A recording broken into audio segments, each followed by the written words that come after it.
who typically are the students taking that course? It's anyone from junior level to people even outside the marketing industry, and people who have need a broader understanding of what the different pieces of the digital marketing mix are. So everything from search to email to social media to best practices in implementing a website are all just different pieces that we cover off, and we give a sort of a broad range of all the things that you need to know in your marketing toolkit if you're going to become a digital marketer. What do you think is what do you think the biggest takeaway that they get when they take this course? That it's not a hope and a prayer. There are best practices, there are specific techniques, and underlying all of them is measurability and creativity. And so, that's always been the mix in anything you do in any channel. It's just that since the internet has come along, I think there's been this mentality that it's either way too confusing to get into, or that it's a slam dunk easy.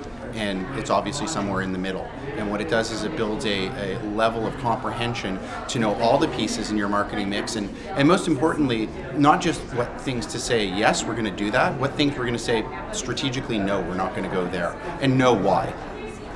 And what do you say to the new marketer fresh out of school, looking to get a job? What's your bit of advice? Or I'll also phrase it this way: like, you don't know what you don't know. So somebody comes to take over your job, or somebody's looking to climb the ranks. What is it that you can share with them, or a bit of advice, a bit of wisdom that they can take away?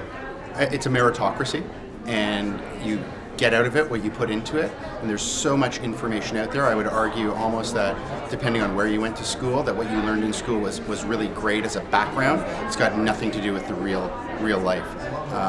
The people who succeed are the people who are passionate about it, the people who don't see it as being work, and the people who actually spend a lot more time reading the books, reading the blogs, or listening to podcasts, or checking out YouTube for their niche area of interest, be it video, be it email, be it search, whatever it is, or be it just general advertising, communications, or public relations. There is so much information out there that if you're not learning on a day-to-day basis by going out and seeking that information and pulling it back, be it great information or mediocre information even, then you're not doing yourself a service. So if you are interested in this industry, especially in the digital world, changes every day.